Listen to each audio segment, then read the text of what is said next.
কি ক্ষীরটা দেখে মনে হচ্ছে না একেবারে দোকান থেকে কেনা? কিন্তু এটা দোকান থেকে কেনা একেবারেই নয়। এটা হচ্ছে আমার মায়ের হাতে বানানো ক্ষীর। এত অমৃত স্বাদের হয় যে বলে বোঝানোর মতো না। ক্ষীরটা বানানোর পেছনেও একটা কারণ আছে।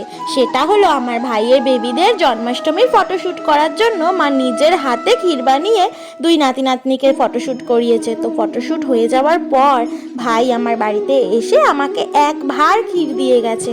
তো ক্ষীরটা খাওয়ার পর আমার হাজবেন্ড বলল, এটা এত সুন্দর খেতে, তো আমি এটা পাউরুটি দিয়ে মাখিয়ে খাবোই খাবো। এইভাবে আমি যদিও ফার্স্ট টাইম খাচ্ছি, এর আগে মায়ের হাতের বানানো ক্ষীর বহুবার খেয়েছি, হয়তো সেটা শুধু শুধু কিংবা সেটা পিঠের ভেতর দিয়ে। কিন্তু হাজবেন্ডের কথায় এইভাবে খেয়ে দেখলাম, ওরে বাবা এ তো দারুণ টেস্টি খেতে।